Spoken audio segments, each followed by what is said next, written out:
วันนี้เราจะได้พูดกันต่อไปถึงเรื่อง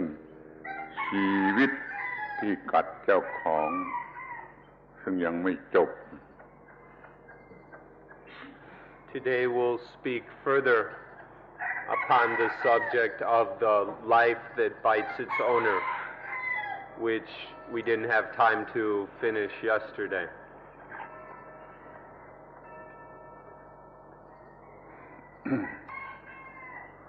เรามาดูแผลที่เต็มไปทั้งตัวที่ชีวิตมันกัดเจ้าของ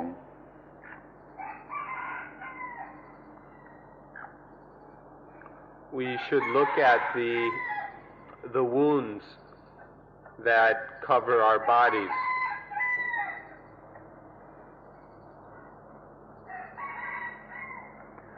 เมื่อท่านเห็นสัตว์ตัวหนึ่งเช่นสุนัขเป็นต้น ที่ตัวของมันเต็มไปด้วยแผลท่านจะรู้สึกอย่างไรหรือว่าเมื่อท่านเห็นคนโรคเรื้อนที่ตัวเต็มไปด้วยแผล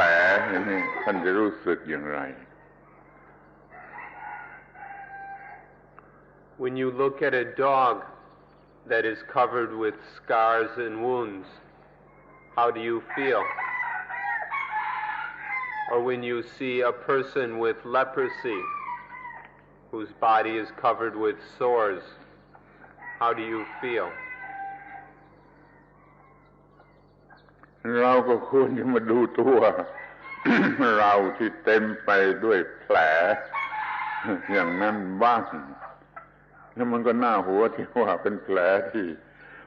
ชีวิตนั่นแหละมันกัดเอา And then we ought to look at ourselves who are covered with all kinds of sores and wounds. And it's kind of funny that these wounds are the result of life biting itself. ครั้งที่แล้วมาเราพูดถึงการถูกเผาอยู่ด้วยกิเลสและหนักอยู่ด้วยภาระของชีวิตของหนักของชีวิตนี่เราก็จะดูกันต่อไปถึงเรื่องความไม่มีเสรีภาพ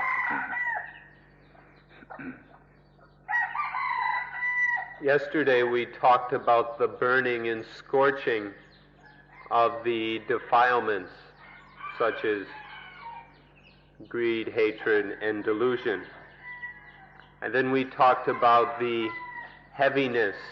of the burden of life. Now we'd like to examine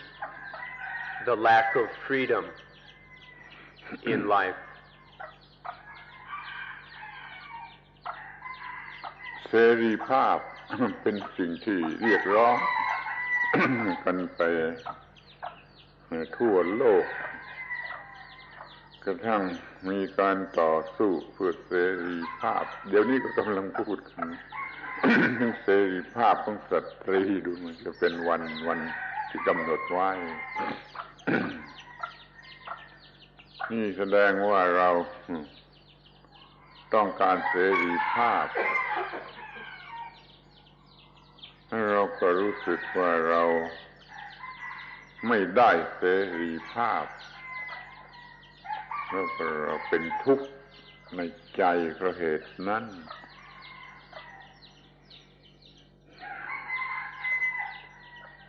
Everybody's talking about freedom, demanding freedom,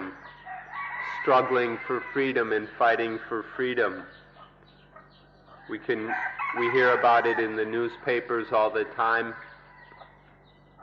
People who are insisting that they be given their freedom. And this shows that, first of all, people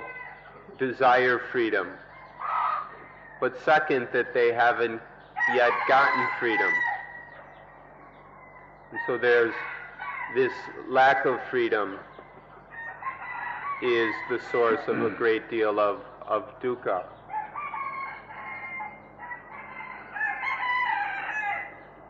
เรื่องนี้มันมีความลับที่เข้าใจผิดกันอยู่อยากจะให้มองดูมันลึกลงไปถึงว่าเสรีภาพน่ะมันอยู่ที่ตรงไหนหรือการเสียเสรีภาพนี่มันคืออย่างไร There's a secret to this matter which is for the most part misunderstood. So we'd like to have you look very deep into this subject and see where is the lack of freedom, and then again where is genuine freedom.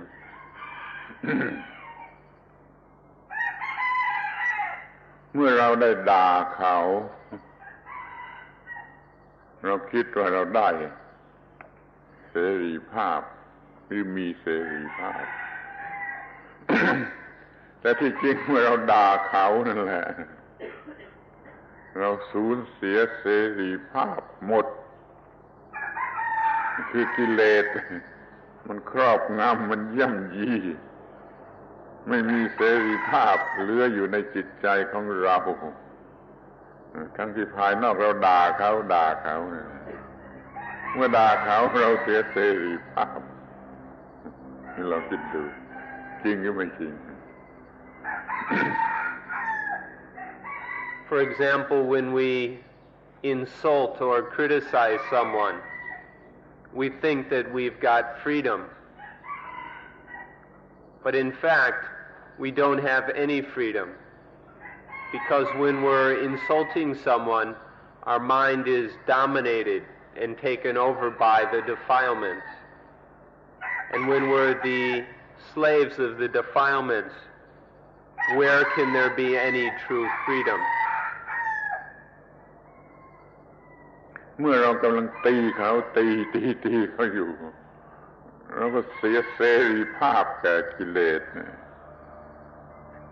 หรือเสียเสรีภาพแก่ความโง่ของเราเองทำไมเราไม่มองกันในแง่นี้บ้าง Or when we're hitting someone, beating them, then we've lost all of our freedom to the defilements. Or we've abandoned our freedom to our own stupidity. Why doesn't anybody look at things in this way?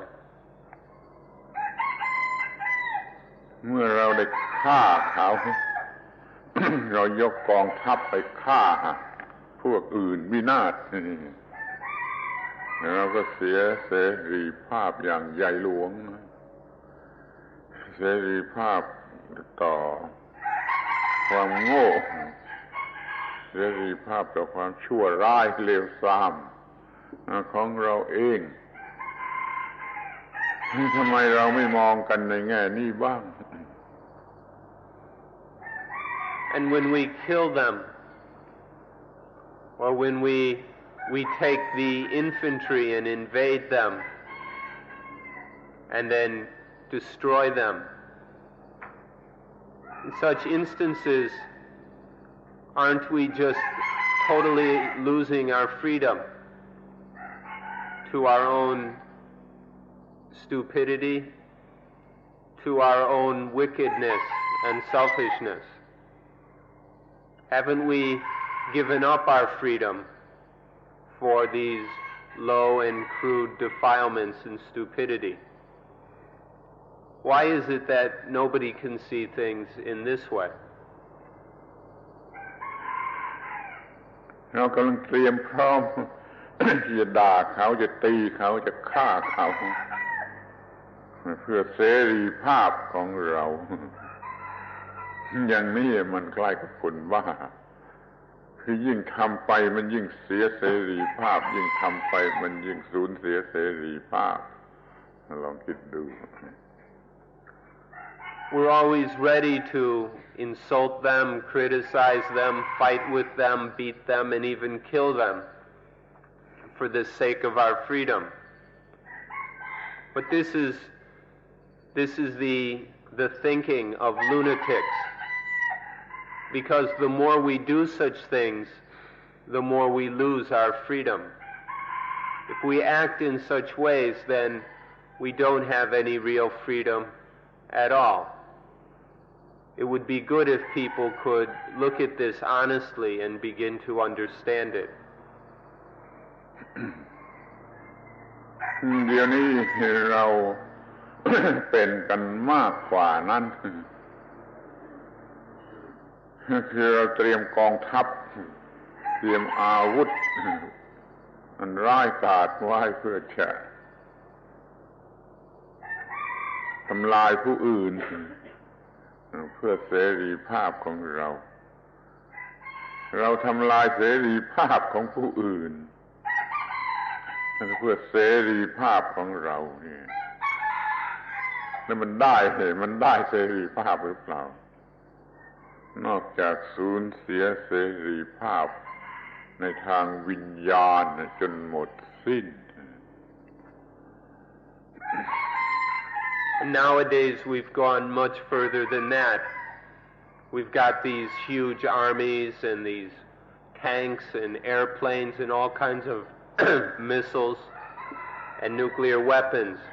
ready to destroy the freedom of others. We're always ready to fight them or throw our weapons at them to destroy their freedom for the sake of our own freedom. But what do we really get from this? Is the result of all this madness genuine freedom or not? What do we get besides losing our own spiritual freedom from all these weapons and all this militarism?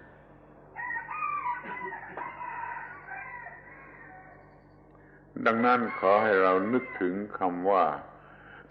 ทางวิญญาณกันให้มากสักหน่อย เรากำลังได้หรือคิดว่าได้เสรีภาพทางร่างกายทางวัตถุแต่เราก็สูญเสียเสรีภาพทางวิญญาณไปจนหมดสิ้น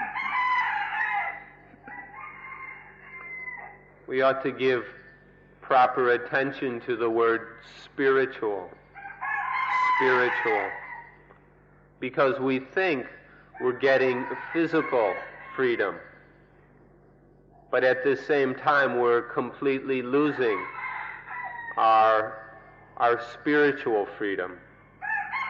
We shouldn't overlook the spiritual side of the picture. เมื่อเราได้รับความอร่อยในสิ่งใดเราก็คิดว่าเราได้เป็นผู้ได้เป็นฝ่ายได้แต่ที่จริงเราก็ได้สูญเสียเสรีภาพให้แก่สิ่งที่เรารู้สึกอร่อยนั่นไปจนหมดสิ้นระวัง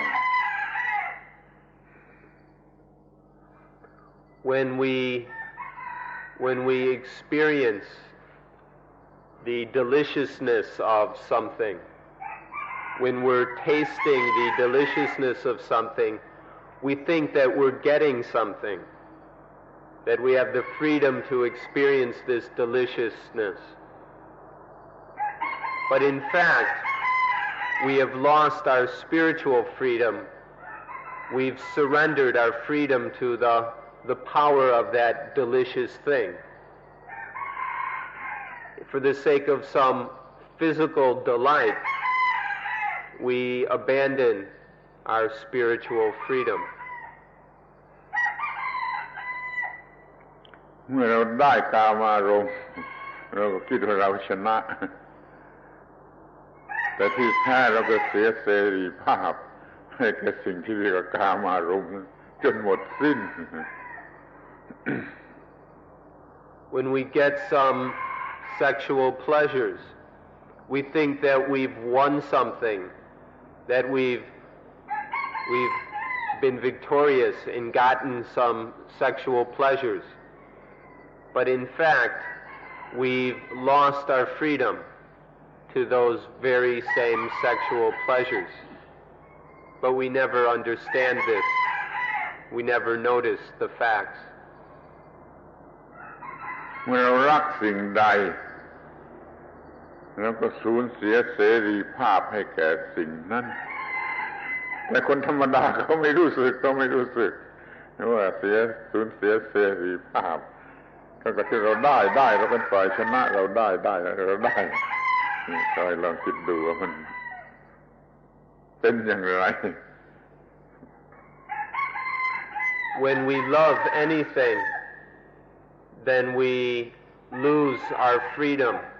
to that thing. But common people never understand this. They don't even notice this. They think that they're just getting something, that they're receiving this and that. They never look deeper to see what's really happening. ในทางตรงกันข้าม เมื่อเราเกลียดสิ่งใดโกรธสิ่งใดเราก็สูญเสียเสรีภาพให้กับสิ่งนั้นทั้งหมดสิ้น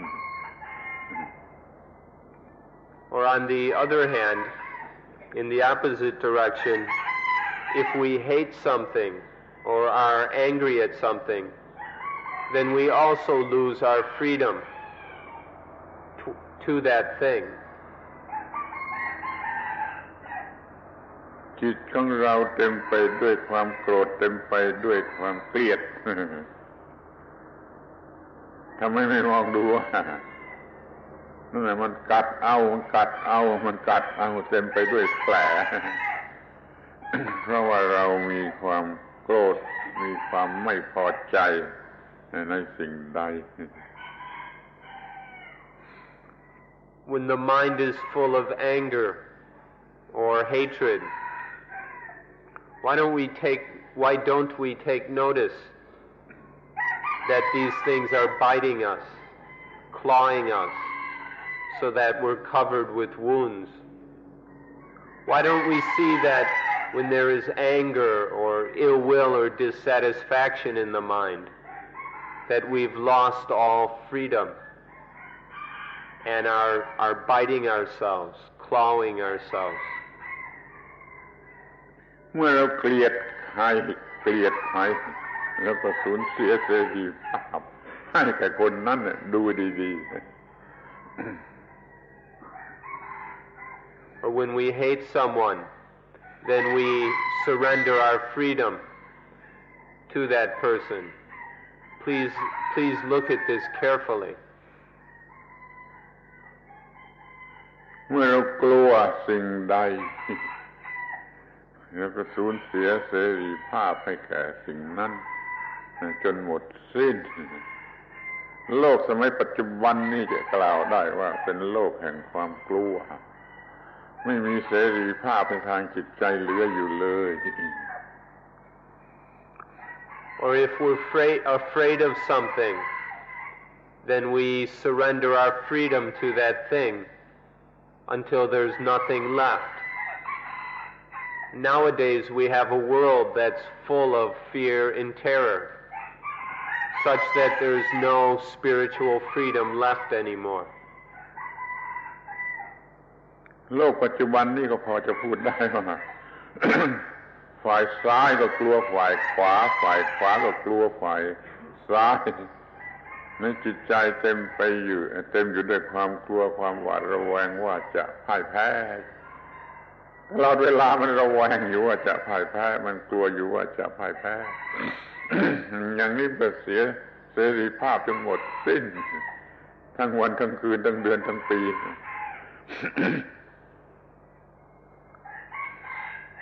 We can say that now the left is always afraid that it will lose to the right, and the right is equally afraid of the left.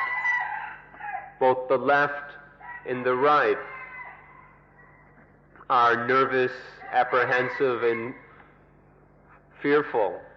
that they will lose out to the other side. And so they are unable to sleep peacefully. They're constantly worrying and fretting about this. And this has been going on for days, months, for years. The left and the right are constantly frightened by each other. ดังนั้นเราควรจะตั้งปัญหาขึ้นมาถามว่าเราจะรบเราจะทำสงครามนี่เพื่อได้เสรีภาพหรือเพื่อสูญเสียเสรีภาพกันแน่ And so then we ask the question, when we fight, when we go to war, do we do so for the sake of freedom, or do we do so in order to lose our freedom? What's the correct answer to this? แม้ว่าเราจะชนะสงคราม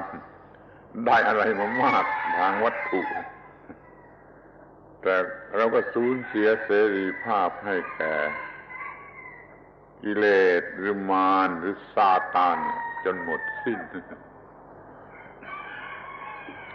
Even if we win the battle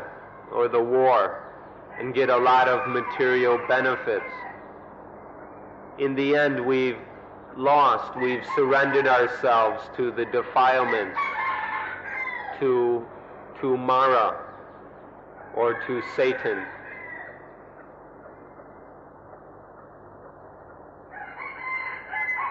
เดี๋ยวนี้เรากำลัง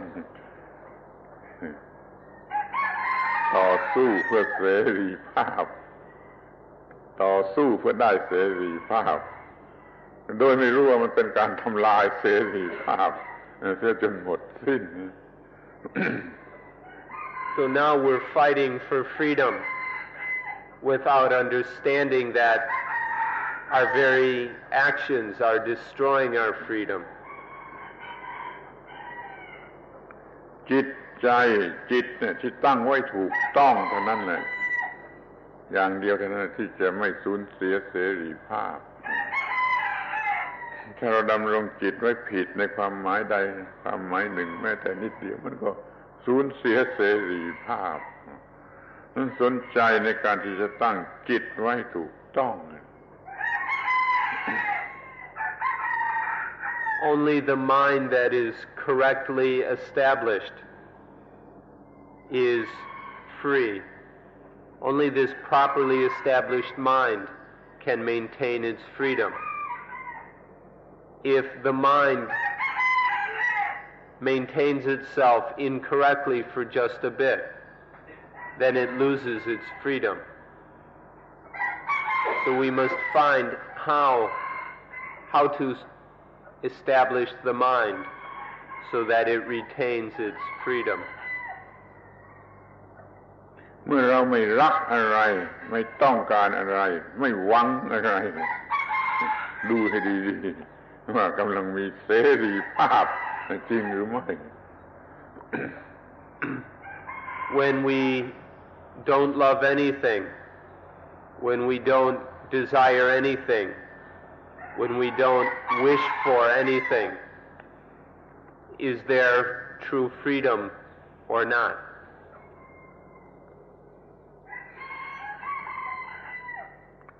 เมื่อเราถูกครอบงำด้วยคุณค่า ของความเป็นบวกก็ตามความเป็นลบก็ตามเราก็สูญเสียเสรีภาพฝ่ายบวกมันทำให้เรารักฝ่ายโกรธฝ่ายเกลียดนะมันฝ่ายลบเนี่ยมันทำให้เราโกรธหรือเราเกลียดมันก็สูญเสียเสรีภาพได้ด้วยกันทั้งนั้นนะ Or when we're taken over by the values of the positive and the negative, are we at all free? When the positive values arise, then our mind is taken over by greed and lust. Or if the negative values come up, then the mind is lost to anger and hatred. If we observe such things, we'll start to find out where genuine freedom lies. เมื่อเรามีความหวังอย่างที่สอนเด็กๆให้หวังอย่างยิ่ง ตลอดเวลาที่เราหวังเราสูญเสียเสรีภาพให้แก่สิ่งที่เราหวัง When we have wishes or hopes, the same kind of hopes and wishes that we teach our children to have, when we have these hopes, then our mind has lost its freedom to whatever it hopes for the whole time that there is hoping and wishing.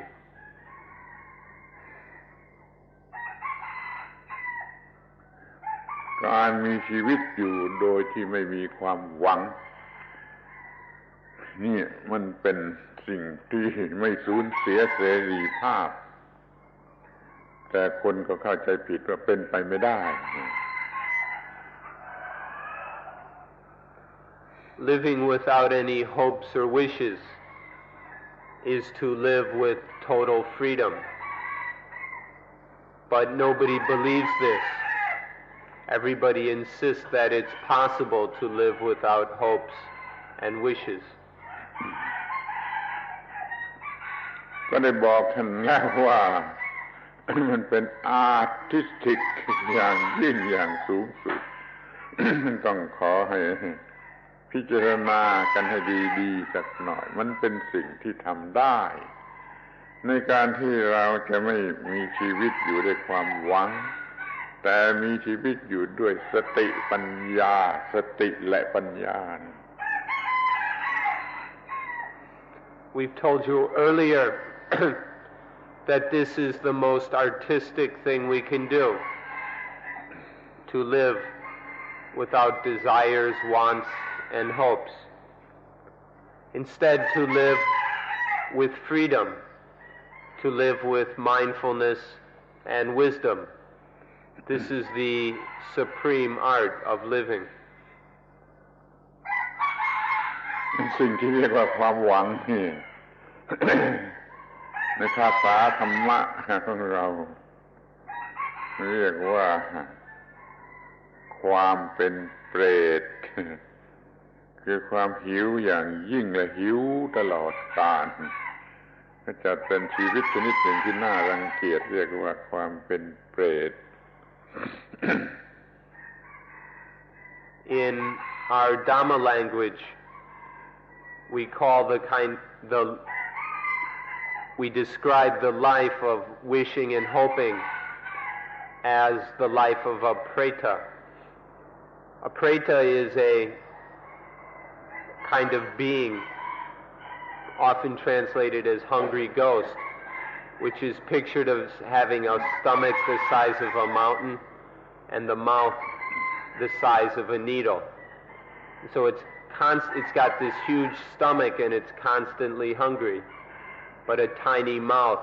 that can never satisfy that hunger. This living like a Preta is how it is when we're full of hopes and wishes and desires. It's a rather low and pitiful kind of existence to live with this constant hunger gnawing on us, all these wishes and desires chewing at us. But still it's a way of life that many people are caught quite attached to. คอยพิจารณาดูรูปร่างของฮังกีโคสปากทะรูเข็มท้องเท่าภูเขาท่านเปรียบรูเข็มกับภูเขาดูความต้องการเท่ากับภูเขาที่สนองความต้องการได้เท่ารูเข็ม Take a good look at the body of these pretas or hungry ghosts. These huge stomachs with the hunger of a mountain and mouths tiny like the eye of a needle. How can such a tiny mouth ever fill up such an enormous belly? ในที่สุดเราก็ถามตัวเองว่าเรากำลังเป็นฮังกีโคสหรือเปล่า And so finally we must ask ourselves, Are we living like hungry ghosts?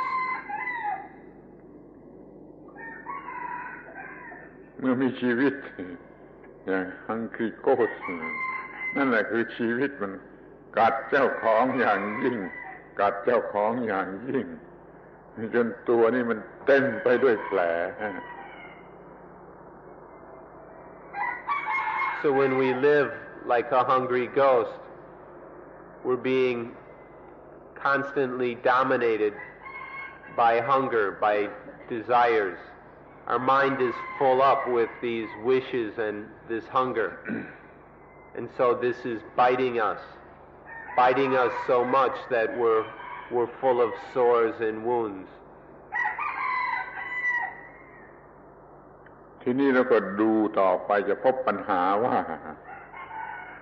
เราบังคับความหวังไม่ได้บังคับ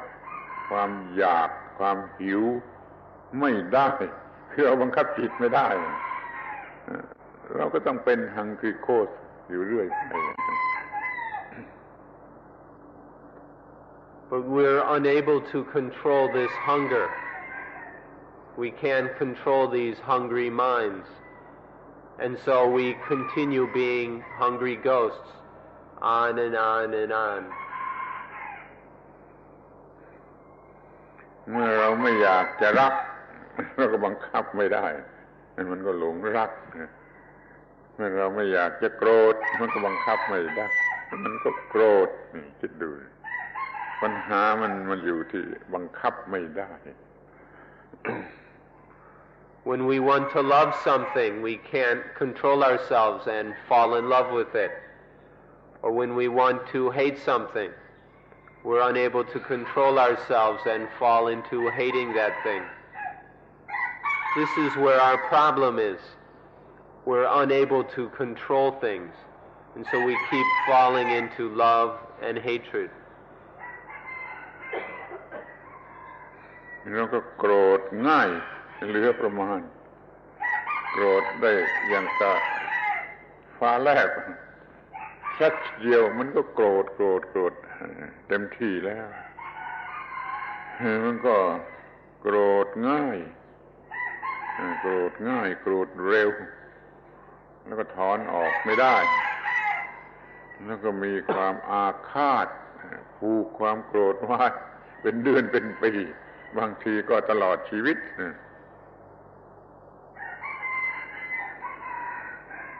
And we get angry so easily.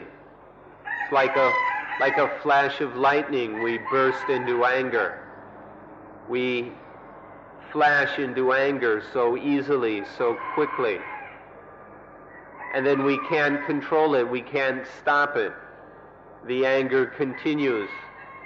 And we feel vengeance and wrath towards others, and we store up this vengeance and carry it with us for days, for weeks. Sometimes even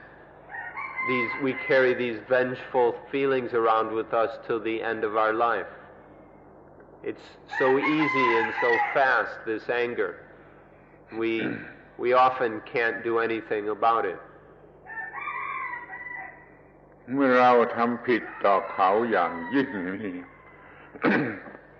เราก็ไม่อยากจะขอโทษ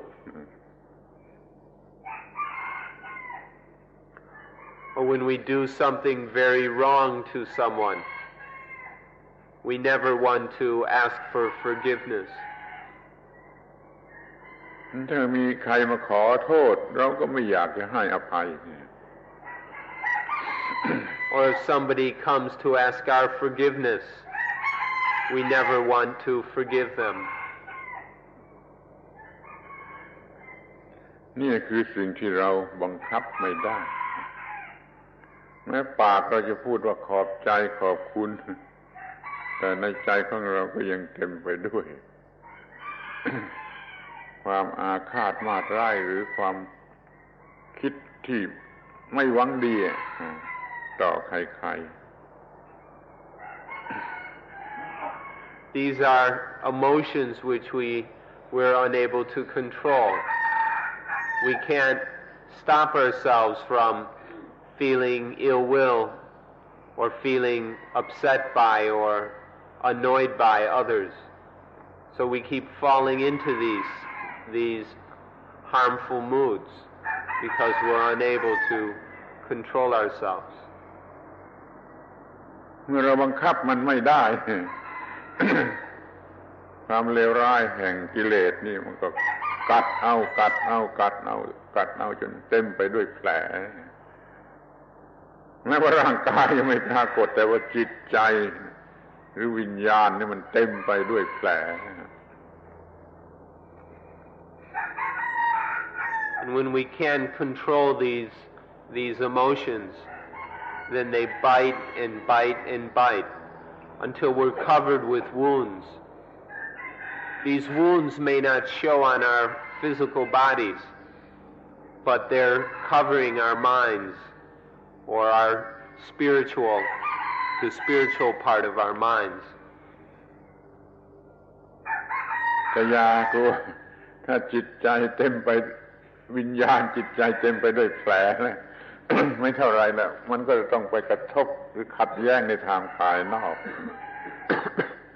จนเกิดศัตรูได้ทะเลาะวิวาท ไม่เท่าไรร่างกายก็จะเต็มไปด้วยแผลเหมือนกัน But you needn't worry. If the mind is full of these wounds, it won't be long before we get into conflicts and hassles with people. And then before long, our bodies will also have their share of sores and lumps and wounds. การบังคับจิตไม่ได้นี่จำไว้ อย่างยิ่งอย่างเดียวอย่างยิ่งการบังคับจิตไม่ได้ คือการทำให้ชีวิตกัดให้ชีวิตมันกัดหรือชีวิตถูกชีวิตเองกัดมันกัดตัวเองมันกัดตัวเองสุนัขบ้ามันกัดตัวเอง Please remember that being unable to control the mind leads to all these wounds. When the mind can't control itself, then life bites and bites and bites. In fact, it's the mind itself that bites itself. The rabid dog keeps biting itself. This rabid mind that can't control itself keeps biting and biting and biting. ถ้าท่านประสบความสำเร็จในการปฏิบัติอานาปานสติท่านจะขจัดปัญหาเหล่านี้ได้โดยสิ้นเชิง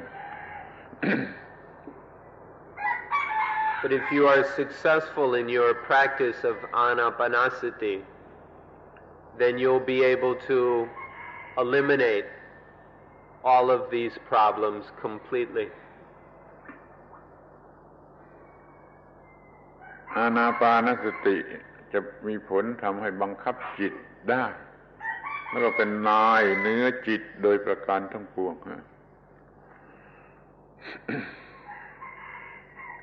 Anapanasati will have the results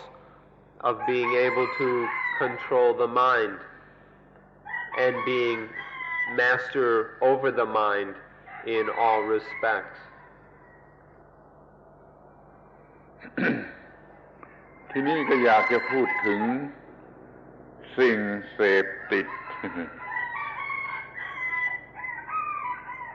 สิ่งเสพติด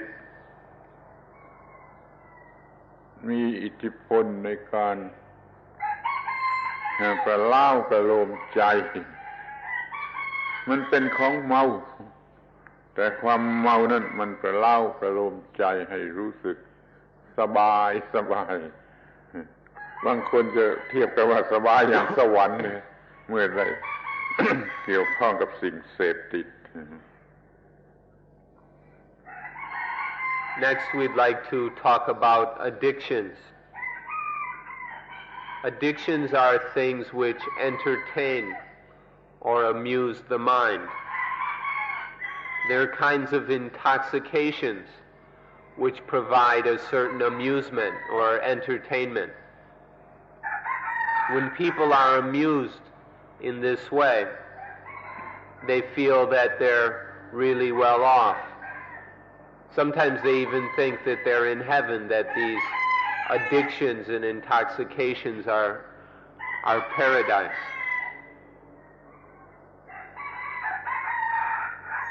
พวกฝรั่งที่มาที่เกาะสมุยชอบกินเห็ดชนิดหนึ่งหาซื้อกินมาจะแพงๆเห็ดชนิดนั้นชาวบ้านที่นั่นไม่กินกินแล้วมึนเมามีความมึนเมาชนิดหนึ่งเขาเกลียดเขาโกรธเขากลัวแต่พวกฝรั่งเป็นอันมากชอบกินเห็ดชนิดนั้นมันเป็นกระตุ้นสเต็มมูลไลน์อะไรรู้สึกเอนเตอร์เทนเมนต์สบายมันไปกินเห็ดชนิดที่ชาวบ้านก็ไม่กิน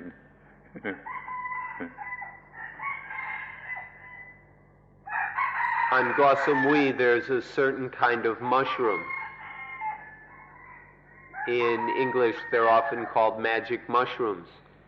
And the foreigners who come to Gausamui really like these things. The islanders themselves, however, never touch these things. These mushrooms make you drunk and dizzy, and one doesn't really know what's going on. But they give a certain kind of excitement and stimulation, and the foreigners seem to really enjoy this being drunk and intoxicated by these mushrooms. And so although the villagers don't eat them themselves, they make a lot of money selling these to the crazy foreigners who get their kicks from being drunk and out of it. ประชาชนที่นั่นไม่กินและเห็นเป็นยาพิษ ฝรั่งที่ไปเที่ยวหลายคนเป็นอันมากเห็นเป็นของอร่อยที่สุดแล้วก็ยอมซื้อแพงๆให้ไปหามาให้กิน The islanders themselves consider these mushrooms to be poison, but the foreigners who come as tourists think that they're wonderful and really marvelous, and so they spend a lot of money on these things. เขาเสี่ยงเอาได้ชีวิตเพื่อได้สิ่งที่ประหลาดโลมใจอย่างบ้าๆบอๆ They're willing to give up their life and their freedom for the sake of some crazy little entertainments and amusements. เดี๋ยวนี้เรามันชอบไปสิ่งเสพติดแม้สิ่งเสพติดเช่นเหล้าเช่นเฮโรอีนเช่นเสพติดทั้งหลายเหล่านี้ ทำไมมนุษย์จึงไปหลงโง่จนยาเสพติดเป็นปัญหาเต็มไปทั้งโลกปัญหาเหล่านี้ไม่เคยมีแก่คนป่าสมัยนู้นสมัยที่เขายังไม่นุ่งผ้ายังเป็นคนป่าปัญหาสิ่งเสพติดอย่างเฮโรอีนมันไม่มีคิดดูทำไมมันจึงเจริญมาในรูปนี้นี่คืออะไรเสน่ห์ของสิ่งเสพติด So now people really get off on all these addictions and drugs. Alcohol, marijuana, cocaine, even heroin. You can find these all over the place, and people really like them. Really hooked on the cheap pleasures and thrills of these addictions. But it's kind of interesting that if you look back to before modern civilization came about, back to the people still living in the forests, they didn't have any of these things. Their lives weren't so centered on things like alcohol and cocaine. They weren't dominated by these things. But look at all our wonderful progress of this modern civilization. Look how we've developed so that people can't live without these cheap little pleasures from alcohol, marijuana, and so forth. Things which didn't even exist way back long ago.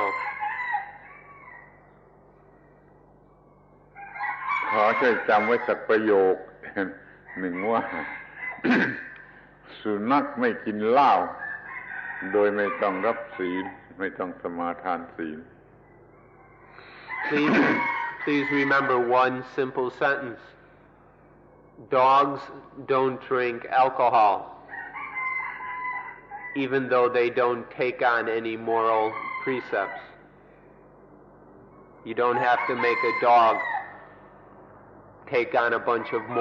morality rules, and still they won't drink alcohol. สุนัขเมื่อหลายหมื่นปีมาแล้วก็ไม่กินเหล้า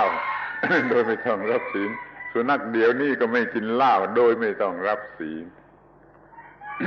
Thousands of years ago, the dogs wouldn't drink alcohol,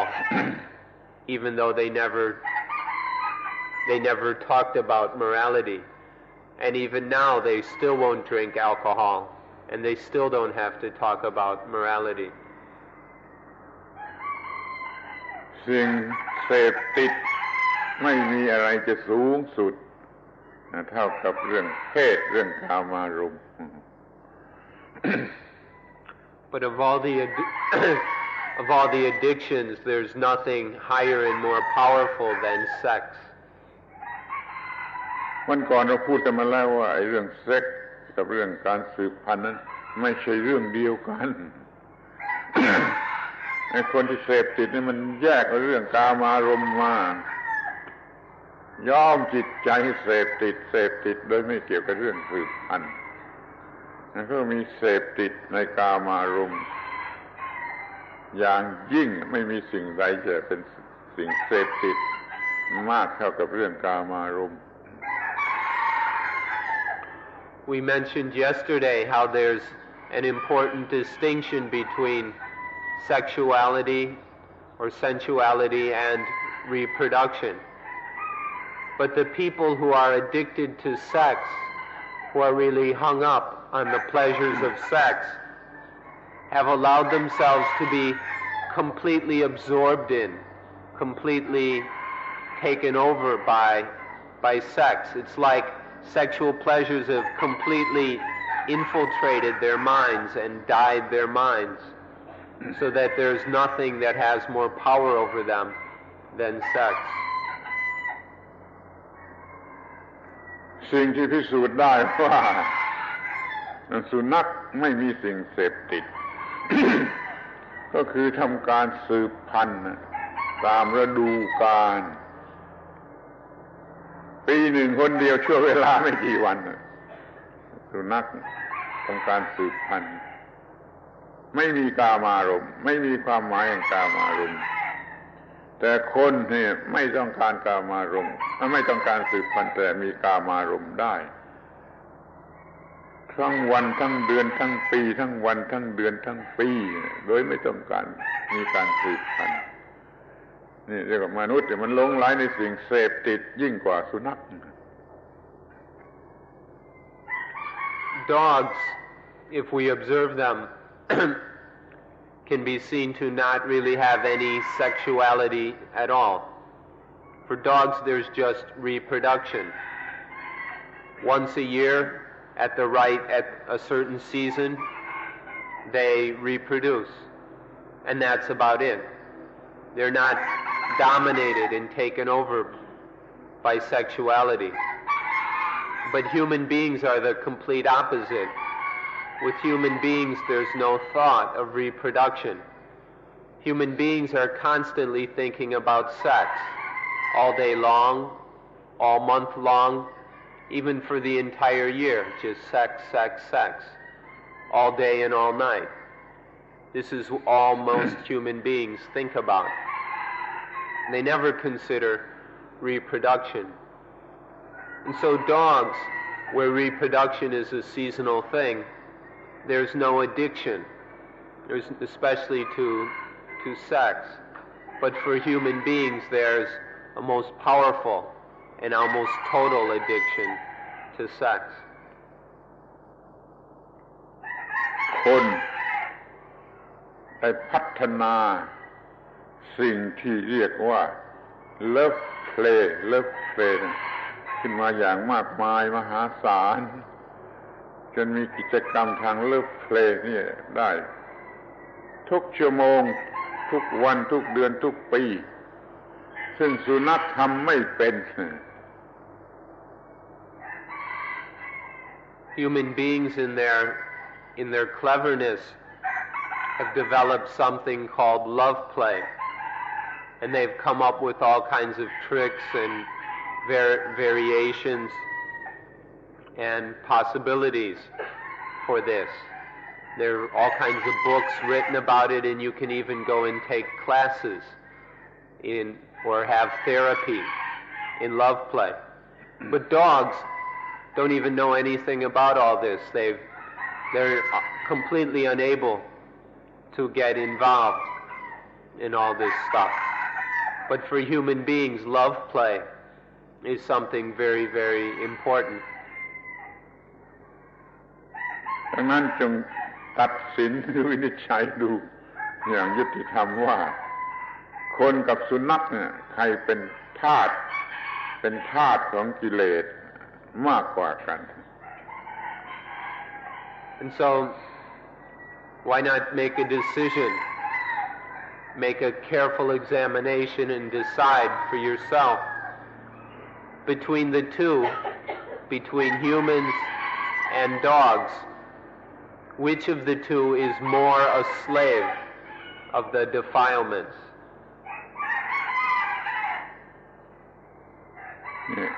คนหรือสุนัขที่เป็นทาสของความเป็นบวกเป็นลบมากกว่ากัน Between humans and dogs, which are more enslaved to the positive and the negative?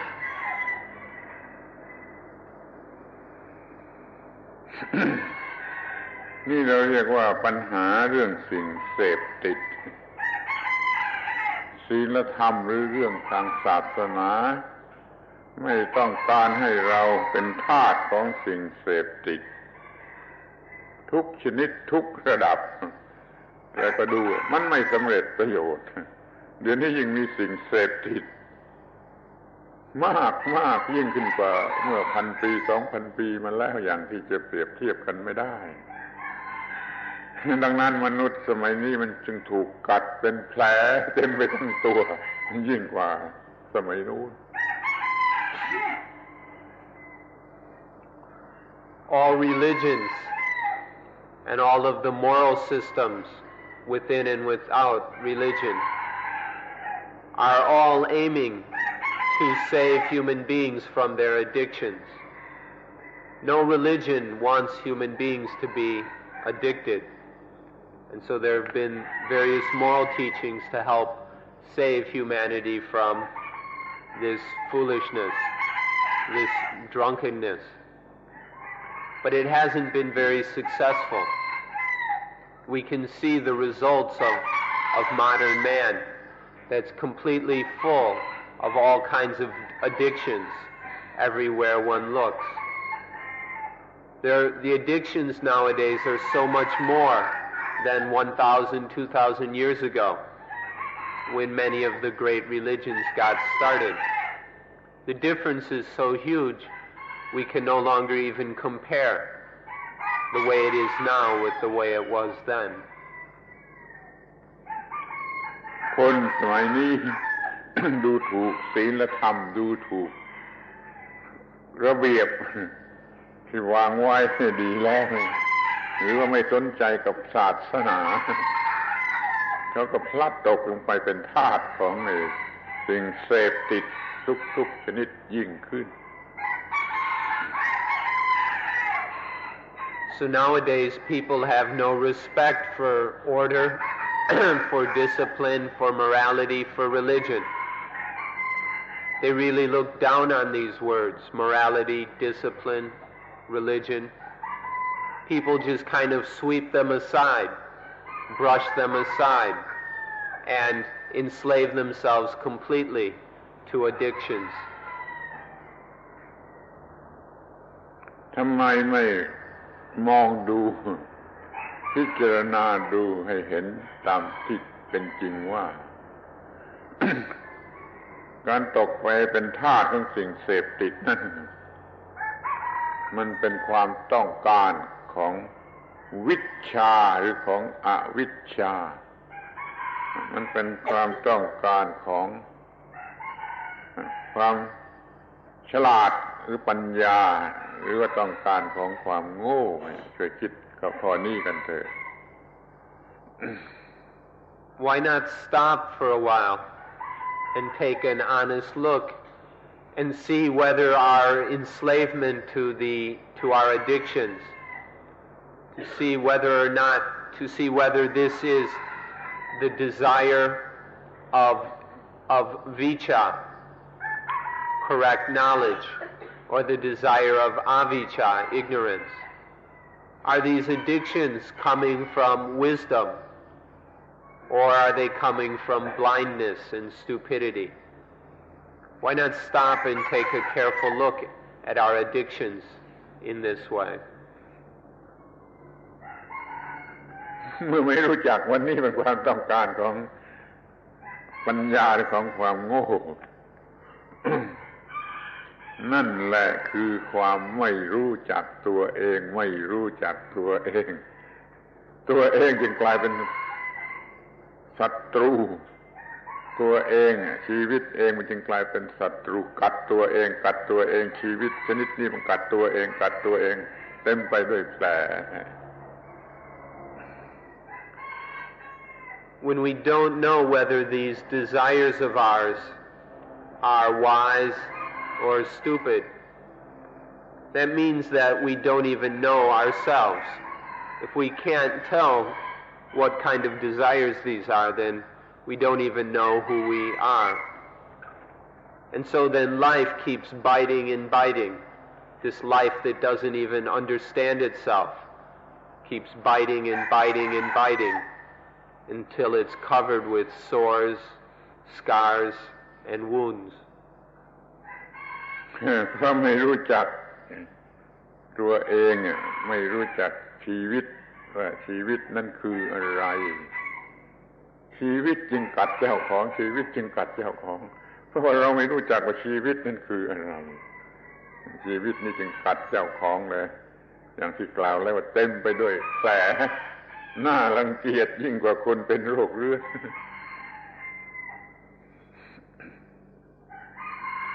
When we don't know ourselves, then we don't understand life. We don't know what life is. We don't know what the purpose of life is.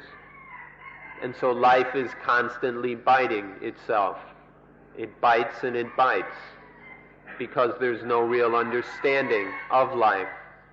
because we don't even know what our self is.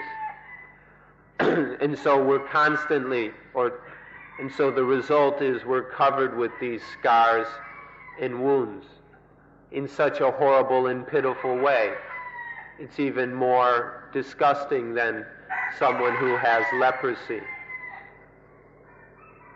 This is the state we're in more pitiful condition than someone who has leprosy. ทีนี้ลองอนุมานดู ว่าถ้าชีวิตไม่มีการกัดเจ้าของอย่างที่กล่าวมาแล้วไม่มีการกัดเจ้าของชนิดใดเลย ชีวิตนี้จะเป็นอย่างไร จะน่าปรารถนาสักเท่าไรนี่เราเรียกว่าชีวิตเย็นชีวิตเย็นมีความหมายแห่งนิพพาน Now imagine for a moment. Imagine what life would be like if it no longer bit itself. If there was none of this biting and all the wounds disappeared. what would that life be like? This life where there's no biting, where there's none of the wounds. We call this the life of coolness. It's a cool life, which is the meaning of the word nibbana.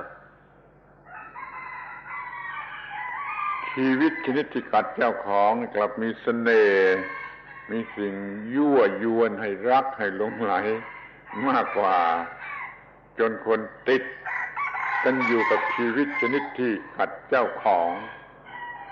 แม้จะไม่พอใจไม่จะรู้สึกรังเกียจว่าก็ไม่รู้ว่าจะไปทางไหนนี่ก็เที่ยวแสวงหาสิ่งที่ไม่รู้ว่ามันอยู่ที่ไหน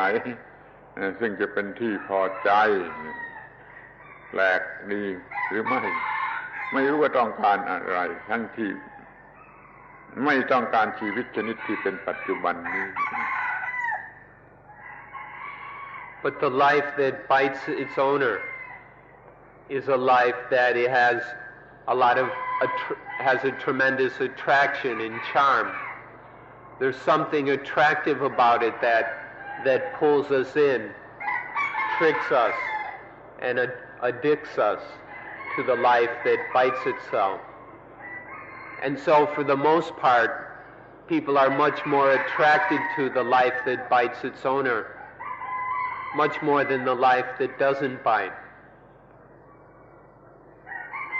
But even when people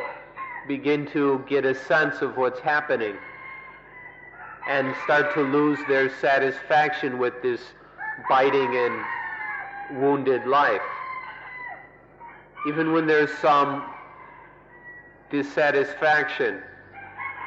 people start to wander around looking for an alternative, but they've got no idea where to look. This is quite interesting and strange. There are a number of people wandering around, not really satisfied with their present life, not fulfilled with their present life, but with no real idea where to look or where to turn to find something better. ท่านมาจากตะวันตกมาสู่ตะวันออกไกลเพื่อหาสติปัญญาของตะวันออกถ้าพบสติปัญญานั่นก็หมายความว่าท่านจะพบชีวิตชนิดที่ไม่กัดเจ้าของนั่นเอง You all have come from the west and come to the far east in order to find the wisdom of the east. If you're able to find this wisdom, it will mean very simply that you have found the life that doesn't bite. สำหรับพุทธศาสนา ซึ่งเรียกว่าเป็นสติปัญญาของตะวันออกนั่นมีความรู้มีหลักการมีความรู้มีการปฏิบัติเพื่อจะขจัดปัญหานี้คือปัญหาที่ชีวิตมันกัดเจ้าของ As for Buddhism, which is a religion or a system of wisdom from the East, all the knowledge in Buddhism, all the practices in Buddhism, everything that is genuine Buddhism aims solely for achieving or realizing the life that doesn't bite. แล้วมันก็จะน่าหัว น่าหัวที่จะมาพบความรู้หรือสติปัญญาที่มันจะบอกท่านว่าท่านอย่าเป็นเจ้าของชีวิต อย่ามีตัวกูอย่ามีของกูอย่ามีความคิดชนิดที่จะเป็นเจ้าของชีวิต สละชีวิตออกไปเสียจากความเป็นเจ้าของจากความอยู่ในครอบครองของเรา And the funny thing is that when you find this understanding, when you find this wisdom, it will tell you that don't own life. Don't be the owner of life. Don't try and possess life. Don't take it as being I and mine. Don't make an ego out of life, and then it won't be able to bite. This is what the wisdom of the East has to say. Don't become the owner of life. Don't try and possess life. ก็อย่างที่บอกท่านแรกครั้งหนึ่งแล้วว่า ถ้าลูกเด็กๆตัวเล็กๆมันมาบอกท่านว่าอย่าเป็นเจ้าของชีวิตนะอย่าพยายามเป็นเจ้าของชีวิตสลัดชีวิตออกไปจากความมีในครอบครองนี่ท่านอย่าตบหน้าเขาเพราะเขามาบอกความจริงสูงสุด Like we said yesterday, when the young child comes up to you and says, please don't be the owner of life. Give it up. Let it go. Don't be possessive towards life. And then it won't bite you anymore. When the child says this to you, don't slap the child, because it's bringing you the highest wisdom. ท่านอย่าตบหน้าเขาเพราะว่าเขาบอกสิ่งสูงสุดมีค่าสูงสุดซึ่งเป็นหัวใจของพุทธศาสนาทีเดียว So don't slap the child's face, because it's giving you the highest thing, bringing you the highest wisdom of Buddhism. มีคำพูดคำหนึ่งซึ่งจะว่าเข้าใจยากก็เข้าใจยากไม่ยากก็ไม่ยากก็คือคำว่ามีโดยไม่ต้องเป็นเจ้าของคุณสันติกโรช่วยแปลให้ดีๆว่ามีโดยไม่ต้องเป็นเจ้าของ There's a saying which might sound a little bit difficult to some, but it's really not so difficult. Let's see if the translator can get it right. Have without being the owner. มีไว้ในครอบครองมีไว้ในครอบครองในกรรมสิทธิ์แต่ไม่เป็นเจ้าของ To have something legally, but without being its owner. To have something according to the normal ideas and rules of society, but without really being its owner.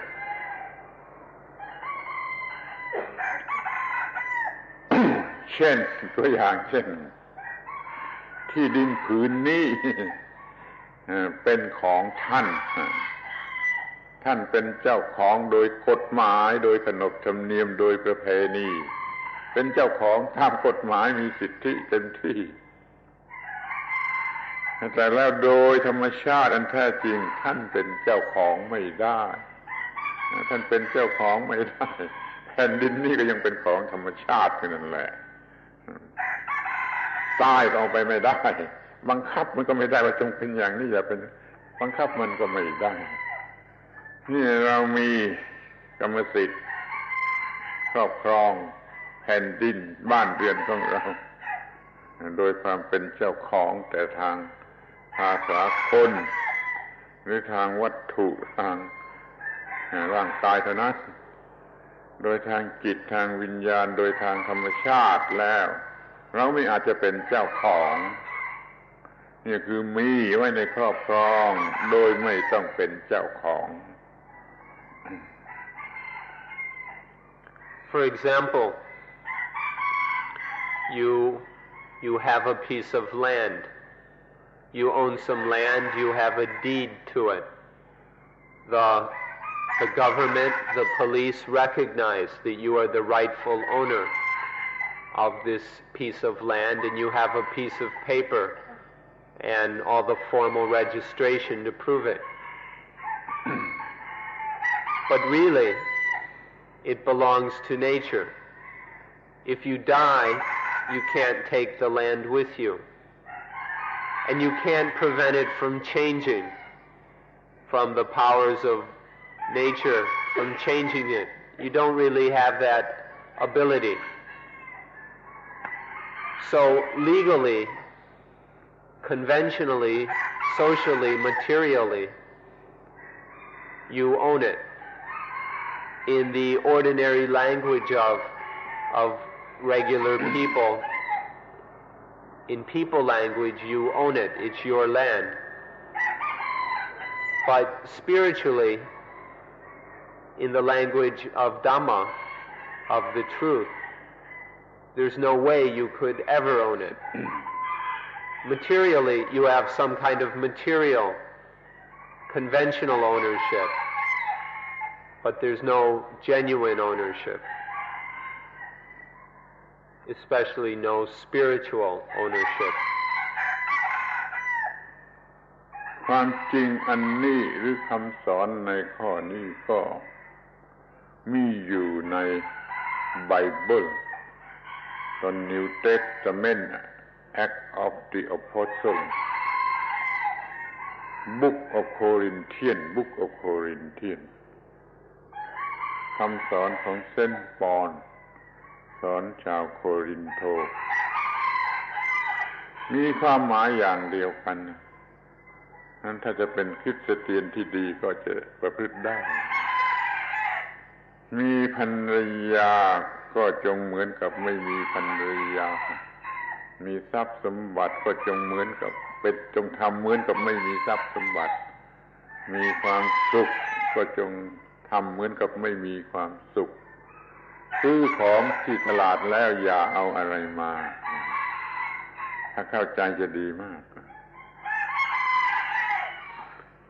This truth and the teaching of this truth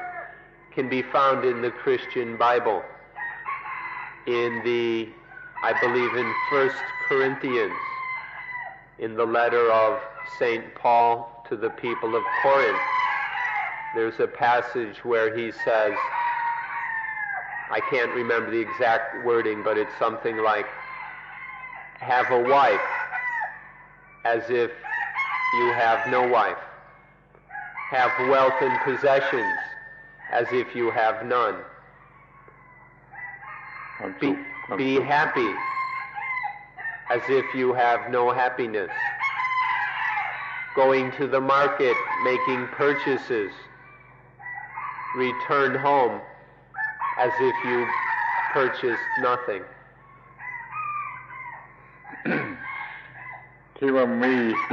ภรรยาก็จงทำเป็นเหมือนกับไม่มีภรรยาก็อาจจะขยายความออกไปว่าแม่มีสามีก็ได้แล้วแต่เพศของผู้ปฏิบัติแต่ในคัมภีร์นั้นเอ่ยถึงแต่ภรรยามีภรรยาก็จงเหมือนกับทำเหมือนกับจงกระทำเหมือนกับไม่มีภรรยาก็คือไม่ได้ยึดมั่นถือมั่นว่าเป็นของกูไม่ได้ยึดมั่นหรือปาทานว่าเป็นของกูพอยึดมั่นหรือปาทานว่าของกูภรรยาก็กัดเอาแล้วยึดมั่นสามีว่าของกูมันก็กัดเอาแล้ว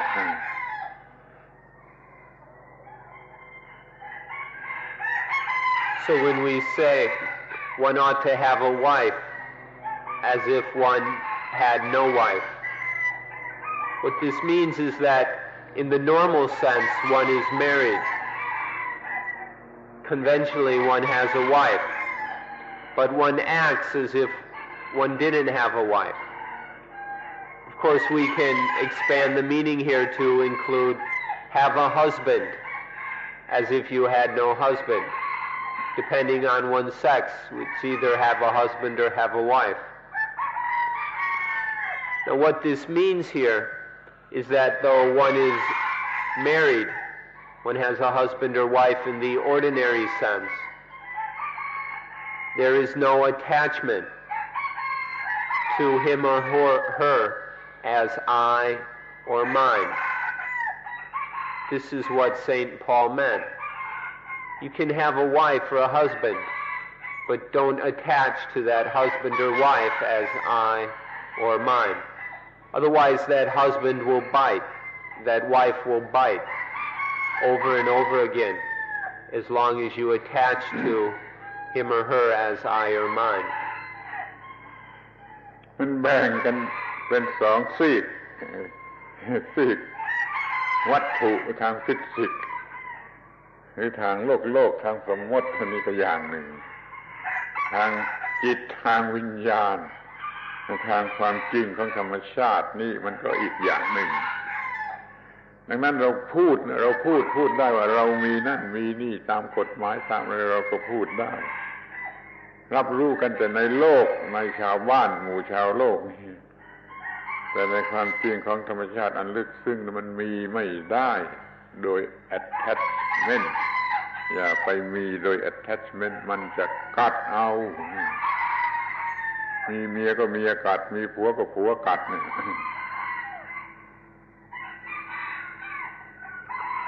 So there are two sides to everything. There's the material, conventional, legalistic side,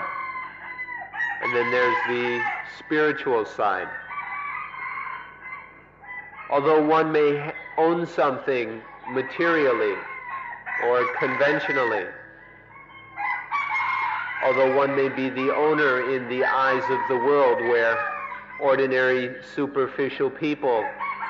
will say that, oh, this is his wife or her husband.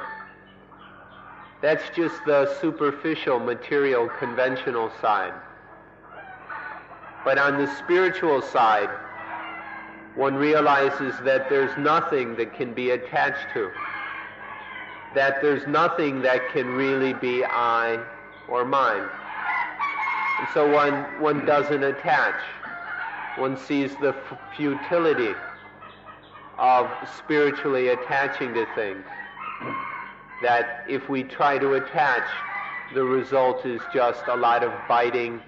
and wounding and pain. ทีนี้ก็ถึงทรัพย์สมบัติมีทรัพย์สมบัติ ก็จงเหมือนกับไม่มีกระทำต่อทรัพย์สมบัติเหมือนกับว่าไม่มีคือไม่ได้เป็นของเราไม่ได้ attach ทางจิตทางวิญญาณว่าเป็นของเรามันก็ไม่ทำอันตรายเดี๋ยวนี้เรามีด้วยจิตด้วยวิญญาณยึดมั่นถือมั่นเป็นตัวกูของกู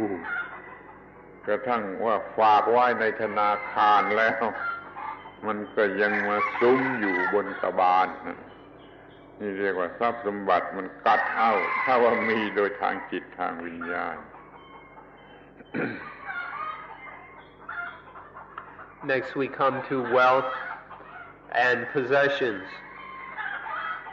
To have these just as if one didn't have any. This means though one has whatever wealth and property, one acts towards these things as if one didn't have anything. One lets go of the idea that they are ours or mine,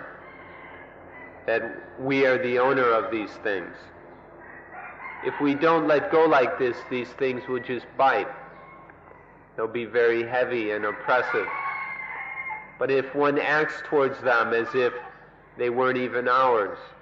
then they have no ability to bite or oppress. เรามีที่ดินมีฟาร์มมีอะไรมากมายมีบ้านเรือนมีรถยนต์มีสารพัดอย่างแต่ถ้าคิดว่าเป็นตัวกูเป็นของกูแล้วมันจะมาอยู่บนหัวเรามันไม่อยู่ตามที่อยู่มันมาอยู่บนหัวของเราคือเป็นความหนักเรียกว่าจะหาเวลาพักผ่อนไม่ได้นี่เรียกว่ามันกัดเอามันจงมีทรัพย์สมบัติอย่างกับว่าไม่มีอะไรเลย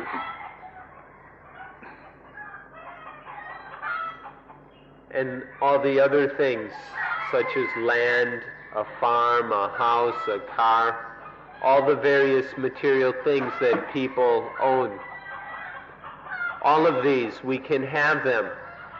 just as if we didn't have them. If we really believe that we own them, then they become very heavy. It's like piling them up on top of our heads and carrying these weights around with us all the time. If we attach to the land as my land, the land is no longer out there in the field. The land is stacked on top of our head. And then the house and the car,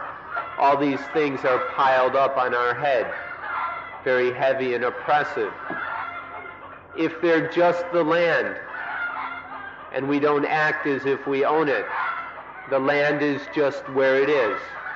It's no longer a burden on our mind. And the same with the house and the car. They're just what they are, but we don't act towards them as if they're mine. And so they're not heavy. They don't make life burdensome and weary. ทีนี้ก็มาถึงความสุข ความสุข ความรู้สึกที่พอใจเป็นความสุข ก็จงให้เป็นเพียงความรู้สึก เป็นเพียงความรู้สึกแต่จิตว่าเป็นความสุข อย่ามีตัวกูออกมาเป็นเจ้าของความสุข หรือว่าอย่าเอาความสุขมาทำเป็นตัวกูเป็นของกูความสุขนั่นก็จะไม่กัดเอาจะไม่ทำความทรมานใดๆให้แก่เจ้าของถ้าไป attach มันก็ มีเรื่องมากมายเกิดขึ้นทันที มีความรักมันก็กัดอย่างรักพอมันไม่ได้อย่างที่รักมันก็กัดอย่างโกรธอย่างเกลียดอย่างกลัวไปตามเรื่องนั้นเราจะมีความสุขโดยไม่ต้อง attach ต่อสิ่งที่เรียกว่าความสุขเราไม่บ้าความสุขไม่เมาความสุขไม่หลงความสุขแล้วความสุขก็จะไม่กัดเอา And then there's happiness. Have happiness as if there wasn't any, or be happy as if there wasn't any. This means that there can be joy, satisfaction, and contentment. We can have these feelings of joy and contentment without feeling or acting like we own them. We can be joyful without any idea of owning that joy or happiness.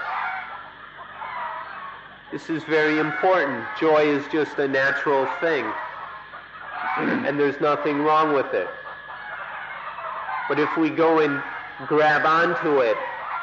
as I or mine, it bites. Even happiness can bite us if we attach to it. When happiness comes, if we're clinging to it as I, then we fall in love with it. We indulge in it. We get greedy for it. And all of these things are biting and biting us. Or if we don't get the happiness, we're not satisfied. And if we attach to that, then this leads to anger and hatred and all kinds of ugly moods. If we attach to happiness, it leads to all kinds of attachments to the positive and the negative. It's much wiser to not bother attaching. Just let happiness be a natural feeling. It belongs to nature. There's no need for us to own it and possess it. If we make the mistake of ownership, though, it will bite us unmercifully. แม้ว่าเส้นทองจะได้ออกชื่อไว้เพียง3 อย่างว่า คู่ผัวเมียทรัพย์สมบัติ คือความสุขเพียง3 อย่าง แต่เราก็จะต้องถือความหมายกว้างครบหมดทุกอย่างเลยทุกอย่างที่มันเป็นที่ตั้งแห่ง attachment เนี่ยเป็นเกียรติยศชื่อเสียงอะไรเหล่านี้ก็เหมือนกันนะอย่าไป attach มันเข้าแต่ attach แล้วมันก็จะกัดเอาไม่ถือว่าทุกสิ่งทุกอย่างมีอย่างเป็นเจ้าของโดยจิตใจนั้นไม่ได้อันที่สี่ไม่ได้พูดเดี๋ยวยังจะพูดต่อ Although St. Paul only mentioned these 3 things, husbands possessions, and happiness, the principle applies to everything. It applies to friends, to children, to gold, to money, to silver, to beauty, to status, to fame, to honor, to dignity, to everything. The same principle, we can have all these things, but don't attach to them as I and mine. As soon as we make the foolish mistake of ownership, then these things will bite us and wound us. So this, he just mentioned the 3, but the idea or the teaching applies to everything. ทีนี้ก็มาถึง instruction อันที่4ว่าซื้อของที่ตลาดแล้วอย่าเอาอะไรมา คำพูดอย่างนี้เราเรียกกันว่าภาษาธรรมหรือปริศนาธรรมต้องตีความหมายให้ถูกต้องและจะมีประโยชน์มากเป็นตัวอย่างของการปฏิบัติที่จะไม่ยึดถืออย่างที่กล่าวมาแล้วข้างต้น3 อย่างนั่นมันจะแสดงตัวอย่างที่ให้ชัดเจนว่าซื้อของที่ตลาดแล้วอย่าเอาอะไรมา Then there's the 4th example that St. Paul mentioned. Buy something in the market, but don't bring anything home. This is an excellent example of Dhamma language, something that in ordinary language may sound confusing, but that when understood in terms of Dhamma has tremendous meaning. It's a kind of Dhamma riddle or puzzle to challenge our intelligence and help us to understand things more deeply. It has the same basic meaning as the first 3 examples. Go to the market and buy something, but don't bring anything home. The meaning here is very profound about the importance of doing everything that needs to be done, but not attaching to any of it as I or mine. เราซื้อของเขาเราให้เงินเขาเรารับเอาสิ่งของถือมาบ้านเมื่อเราถือมาบ้าน เราอย่ามีความคิดว่าของกูอย่ามีความคิดว่าของกูพอมีความคิดว่าของกูนั้นมันจะกัดเอาเราจะถือเอาประโยชน์จากของที่เราซื้อมาก็ได้จะกินก็ได้จะใช้ก็ได้แต่อย่ามีความรู้สึกว่าของกูถ้าเราไม่มีความรู้สึกว่าของกูมันก็เท่ากับว่าเราไม่ได้ถือเอาอะไรมาบ้านเราไม่เอาอะไรมาบ้านเราเพราะว่าเราไม่ได้ถือว่าของกูและถือมาถ้าเข้าใจคำนี้แล้วจะเข้าใจธรรมะที่ลึกซึ้งที่โดยเฉพาะเป็นหัวใจของพุทธศาสนาที่จะมีประโยชน์ที่สุด So one has some money and one goes to the market and takes the money and buys something with it. And then one has some new purchase. But St. Paul warns us not to take anything home. That means though we may have bought something, we don't have any foolish ideas about owning it, about it being ours. Physically we may have bought something, but spiritually we relinquish all ownership. There's no attachment to it as I or mine. If we really think we own it, if we go and buy things and foolishly think that we own them, that they are mine, then this is going to make us a lot of problems, add tremendous burdens in life, a lot of biting and wounding. But if we understand that it's all part of nature, then there's no need to attach to it. We just do what needs to be done. This understanding of buying what's needed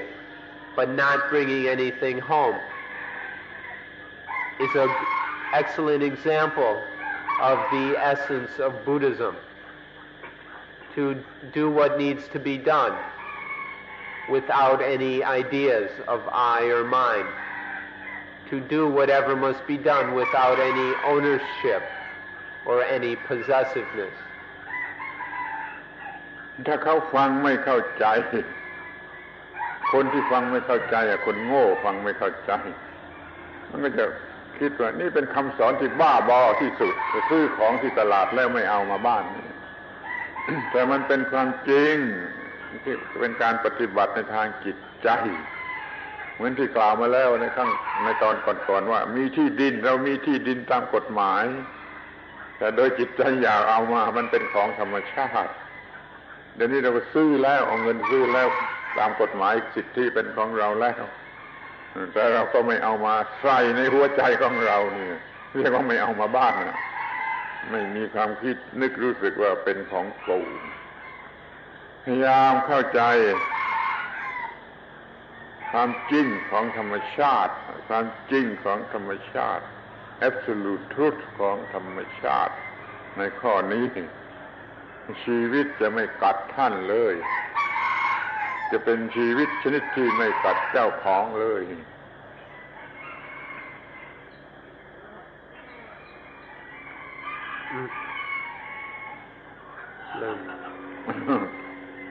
ตัวอย่า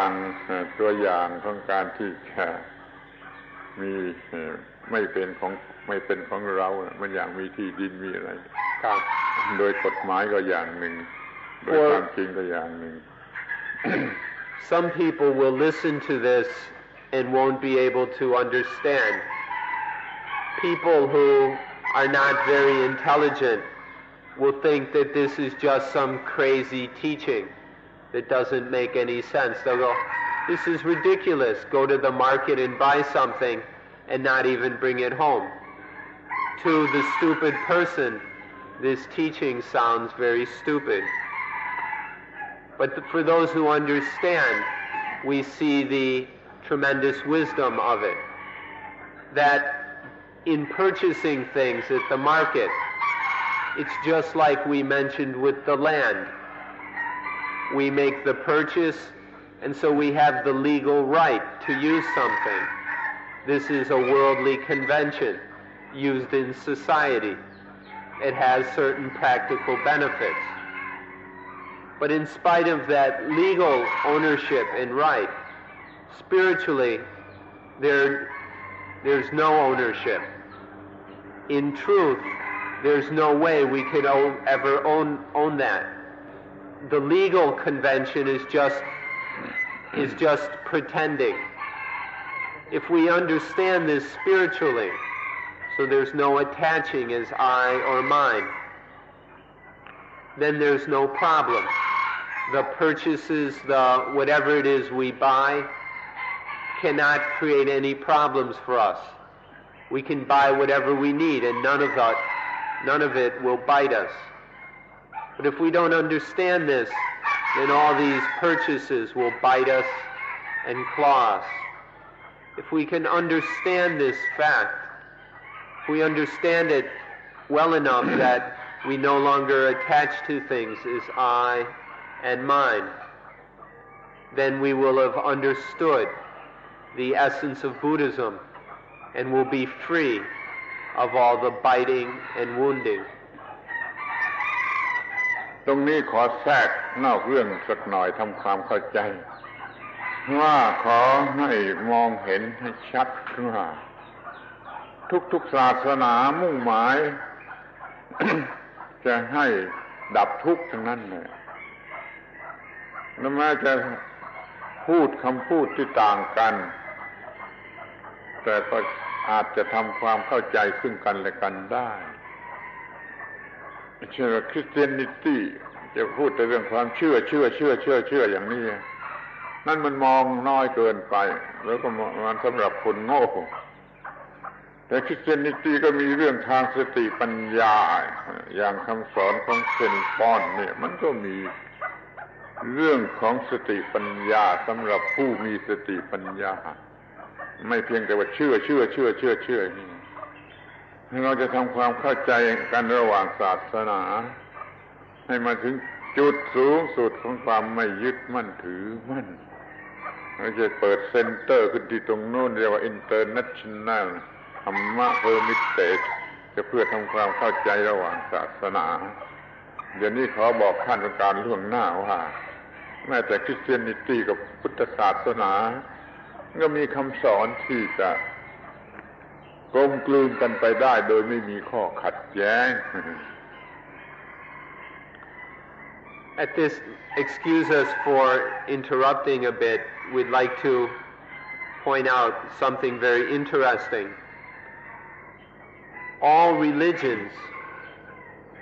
aim to save humanity from suffering. All the religions are an attempt to free humanity from suffering. They go about it in different ways. They have different language, different terms to talk about life, but the basic point is the same, to free humanity from suffering. And so, because of this fact, it's possible for all the religions to cooperate, to harmonize. For example, Christianity, which puts a tremendous emphasis on faith, on belief. This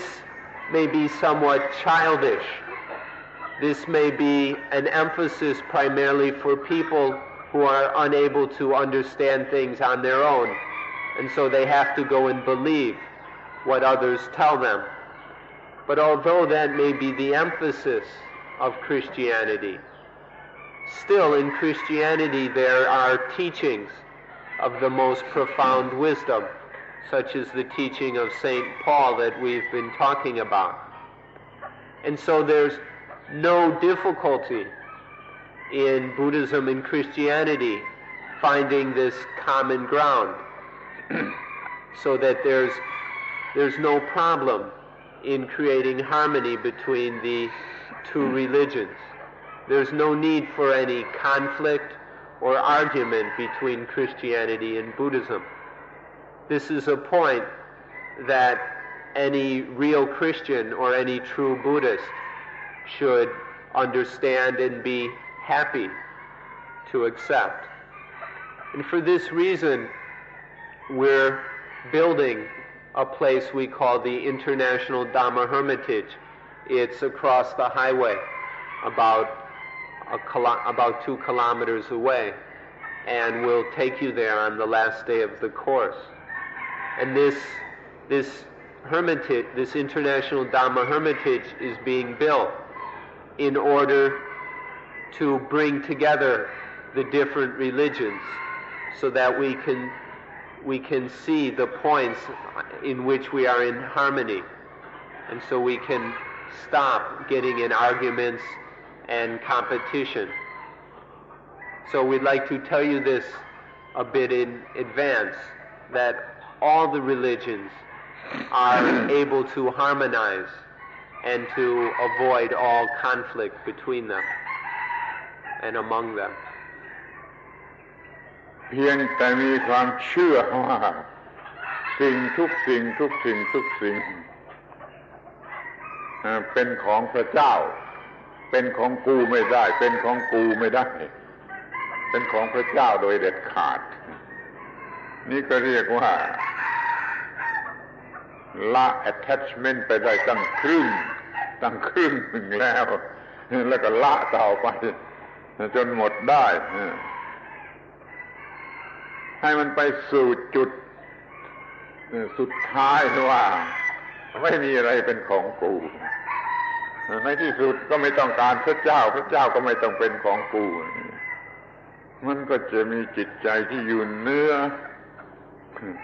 ปัญหาทั้งหมดทั้งสิ้นเนี่ยใจความสำคัญอยู่ที่ว่าอย่าไป attach สิ่งใดว่าเป็นตัวกูว่าเป็นของกู So the mere belief that everything belongs to God and that nothing belongs to me, this belief in itself will eliminate about 50% of our attachments, and then we can continue letting go of attachments until they're all gone. So the belief that's taught in Christianity can be a very useful way to abandon attachment. And if one understands this correctly, then one can continue letting go of attachments in this, in that, so that there's no sense or idea or belief in I or mine remaining. Still thinking that it all belongs to God, that it's not mine. There's still a mine, a me. But if we can let go of all that I and me and mine, even the idea that it's my God or my relationship with God, if we let go of all attachment, then life is totally free. There's nothing that has any ability to bite life ever again. หัวใจของพระพุทธศาสนา มีเป็นประโยค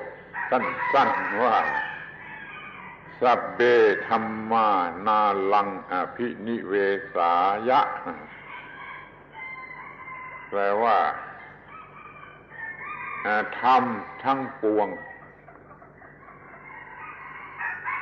ไม่ควรยึดถือว่าเป็นตัวตนของตนนี่ประโยคสั้นๆหัวใจของพุทธศาสนา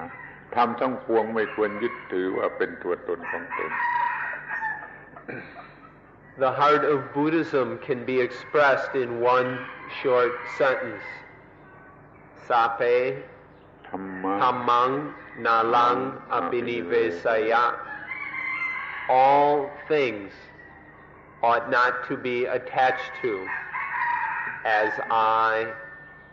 and mine. This one sentence expresses all the truth of Buddhism. ภาษาบาลีใช้คำว่าธรรมะไม่รู้จะแปลว่าอะไรก็แปลว่าสิ่งถ้าแปลว่าสิ่งก็ขอให้เข้าใจว่ามันทั้งที่เป็น phenomena and noumenal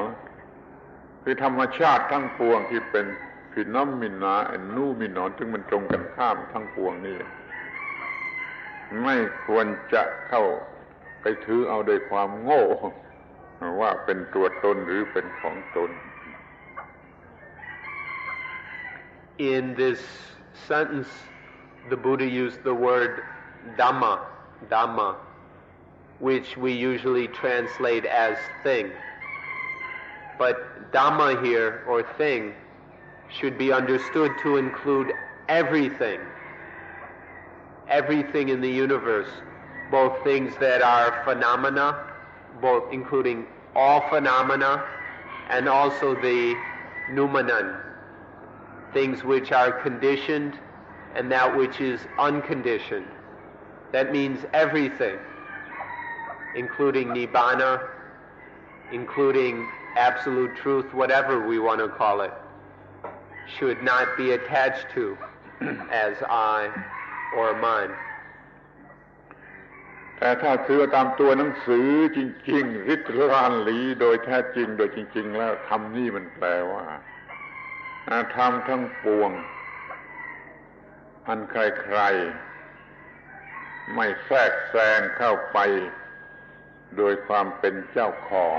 อภินิเวสายะแปลว่าแทรกเข้าไปยึดถือเอาเป็นเจ้าของความหมายของพระบาลีคำนี้มันแปลว่าไม่แทรกแซงเข้าไปเป็นเจ้าของคือเอาเป็นของกู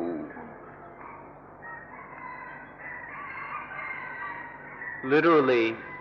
the sentence sape tamang nalang apinivesaya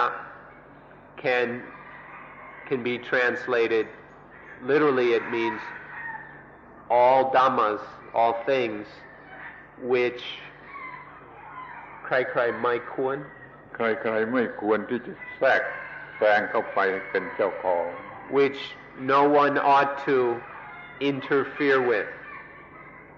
Apinivesaya means to interfere with, get involved in, meaning to attach to them as I and mine. So there's nothing worth attaching to as I or mine. คำว่าทุกสิ่งนี่มันมีความหมายเหลือเกินต้องไม่ยกเว้นสิ่งใดๆสิ่งใดๆเป็นบวกก็ตามเป็นลบก็ตามเนื้อบวกเนื้อลบก็ตามไม่อาจจะเอามาเป็นของเราจึงว่าใครๆไม่ควรจะแทรกแซงเข้าไปเป็นเจ้าของท่านเข้าใจคำนี้ได้เมื่อไรก็เป็นว่าเข้าใจธรรมะในพุทธศาสนาหมดแล้วก็ในศาสนาอื่นๆที่ลึกซึ้งเป็นคริสเตียนิตี้ก็ได้เป็นเตาอิสลามก็ได้อะไรก็ได้มันมุ่งหมายที่จะไม่ให้แทรกแซงเข้าไปเป็นเจ้าของสิ่งใดๆ The words all things have enormous meaning. All things includes everything without any exception. It includes everything mental and everything physical. And it includes anything that is neither mental nor physical. It includes both the positive, the negative, and that which is beyond or above the positive and the negative. Everything whatsoever, without any exception, should never be clung to, grasped at as I or mine. If we understand this one sentence completely, if we fully understand the meaning here, then we will have understood the most profound Dhamma in Buddhism, as well as the genuine Dhamma in all other religions. The profound truths of Christianity, of Taoism, and any other religion are all contained in this one sentence. Sape tamang nalang apinivesaya. มันเป็นกฎความจริงของสากลจักรวาลหรือว่าทุกจักรวาลไปเชื่ออีกมันเป็นกฎความจริงอย่างนี้บางคนคิดจะว่าถ้ามันเป็นธรรมชาติก็ธรรมชาติมันเป็นเจ้าของนี่ก็ไม่ถูกอย่าคิดอย่างนั้นแม้ธรรมชาติก็ไม่เป็นเจ้าของแม้ว่าสิ่งเหล่านี้จะเป็นของธรรมชาติมันก็ไม่ธรรมชาติก็ไม่อาจจะเป็นเจ้าของมันไม่มีใครอาจจะเป็นเจ้าของนั่นแหละความจริงอันลึกซึ้ง This is a universal truth, a universal law that applies for everything, everywhere, at any time. It's a timeless law. So when we say that it belongs to nature, it doesn't mean that nature is the owner. The ordinary person hears, it belongs to nature, then nature must own it. Nature must be the owner. But not even nature can own things. Nothing can be owned by anything else. Everything is completely free of ownership and being owned. เมื่อเราพูดหมดทั้งจัก กรวาลอย่างนี้มันนอกตัวเราเกินไปไอ้ธรรมะที่จำเป็นนั่นน่ะมันอยู่ที่สิ่งที่เรียกว่าตัวเราหรือชีวิตนี่มันอยู่ที่ตัวชีวิตนี่ เรามาดูให้มันตรงตัวปัญหาที่มันเป็นปัญหาอยู่จริงๆคือชีวิตมันก็จะต้องพูดได้ว่าแม้ชีวิตนี้ก็อย่าได้โง่เข้าไปยึดถือเป็นเจ้าของชีวิตเลย When we speak about everything in the universe, it's a little bit beyond our own immediate situation. So we ought to come back and talk more directly about our own reality. And so the essence here is that nothing in this life, nothing in our own lives should be clung at or grasped at as I or mine. If we stop clinging to our own lives, to everything involved in our lives, then our lives will be completely free and cool. ชีวิตนี้ประกอบอยู่ด้วยของสองอย่างเท่านั้นนะคือร่างกายกับจิตใจ body and mind body รวมกันเป็นสิ่งเดียวเรียกว่าชีวิต แต่เพื่อการศึกษาแยกออกจากกันได้แต่โดยความจริงมันไม่แยกกันส่วนที่เป็นร่างกายฝ่าย body นี่ทางฝ่ายวัตถุนี่ทางฝ่ายจิตใจนี่เรียกว่านามหรือไมน์ส่วนที่เป็นนามเป็นไมน์นี่แยกออกเป็นอีก4อย่างคือว่าสมรรถนะ efficiency ของจิตที่มันสามารถรู้สึกเวทนา feeling สุขทุกข์อะไรได้นี่ก็อย่างหนึ่งแล้วมันมีสมรรถนะที่มันจะสำคัญมั่นหมายว่านี่เป็นอะไรนี่เป็นอะไรนี่เป็นอย่างไรนี่เป็นของใครนี่เรียกว่าสัญญาคันอีกอย่างหนึ่งแล้วมันสามารถจะคิดนึกไปได้อีกมากมายนี่ก็เป็นสังขารขันธ์อีกอย่างหนึ่งและที่มันเก่งมากที่มันจะรู้สึกได้ทางตาทางหูทางจมูกทางลิ้นทางกายทางใจนี่อย่างรวดเร็วที่สุดเรียกว่าวิญญาณขันธ์อีกอย่างหนึ่งส่วนใจมีอยู่4อย่างส่วนกายมีอยู่1อย่างรวมกันเป็น5อย่างเรียกว่าขันธ์ทั้ง5ชีวิตคือขันธ์ทั้ง5ขันธ์ทั้ง5คือชีวิตไม่ยึดถือชีวิตว่าเป็นตัวกูของกูไม่ยึดถือขันธ์ทั้ง5ว่าเป็นตัวกูของกูหลักพุทธศาสนาจึงว่าความทุกข์มาจากการยึดถือในขันธ์5ความดับทุกข์มีมาเพราะไม่ยึดถือในขันธ์ทั้ง5คือไม่ยึดถือในชีวิตไม่ยึดถือในชีวิต These lives of ours are made up of two things, body and mind. If we want to study it, we can distinguish these two aspects, although in reality there's just one thing. You can't really separate the body from the mind. To do so would be to die. But we can distinguish them for purposes of study, although the reality is just one thing, one life. When we study, when we investigate our lives, however, we can distinguish between body and mind. And further, we can distinguish various abilities of the mind. So often we talk about life, or we talk about mind-body, or we talk about the 5 khandas, the 5 heaps, or the 5 aggregates. There's first the body, and then the mind as far as the mind goes, we can distinguish 4 abilities. There's the ability to feel, to sense pleasure and displeasure regarding experiences. There's the ability to perceive things, to regard them as this, as that, as green, blue, purple, or red. There's the ability to think, to conceive thoughts, and to put them together as thinking. And then there's the very powerful ability of consciousness to directly know experiences via the eyes, ears, nose, tongue, body, and mind sense. For the purposes of study,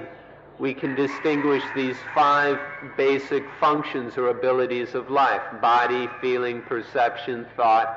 and consciousness. Though in reality it's just one life. And all of these abilities or functions of this life, all of them, according to Buddhism, are, if we attach to any of these 5, then that will cause suffering. All dukkha comes down to attaching to one of these 5 khandhas as I or mine. And so the way to end suffering is to stop attaching to the 5 khandhas as I or mine. This is another way of expressing the fundamental message of Buddhism. ขอให้พยายามอย่างสุดความสามารถของท่านทั้งหลาย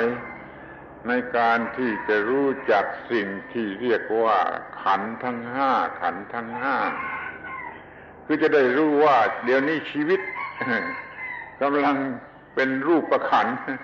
คือการกระทำของร่างกายเมื่อใดชีวิตกำลังเป็นเวทนาขันธ์เป็น feeling อย่างใดอย่างหนึ่งเมื่อใดชีวิตกำลังเป็นสัญญาขันธ์เป็น perception perceive อะไรอยู่นี่อย่างหนึ่งเมื่อใดชีวิตกำลังเป็นสังขารขันธ์มีคอนเซปต์อย่างใดอย่างหนึ่งอยู่เมื่อใดชีวิตกำลังเป็นเพียง consciousness ทางตาทางหูทางจมูกทางลิ้นทางกายทางใจนี่รู้จักขันธ์ทั้ง 5ให้ดีรู้จักขันธ์ทั้ง 5ให้ดีว่าตามธรรมชาติมันเป็นอย่างไรแล้วความคิดที่จะโง่ไปว่าชีวิตเป็นตัวกูของกูนี่ก็จะไม่มีขอร้องอย่างยิ่งจงพยายามรู้จักขันธ์ทั้ง 5ขันธ์ทั้ง 5นี่แล้วก็จะหมดปัญหา So we ask you to do your best to investigate these 5 khandhas. Look into them until you understand them thoroughly. Understand what they are and how they work, and understand deeply their essential reality, the truth of these khandhas.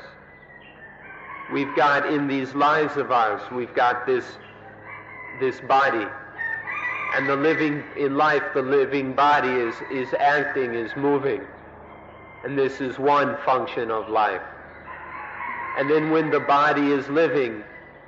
there arise feelings of pleasure, displeasure, and neither pleasure nor displeasure. And then there arise perceptions. Things are regarded as being this, that, male, female, positive, negative, or whatever.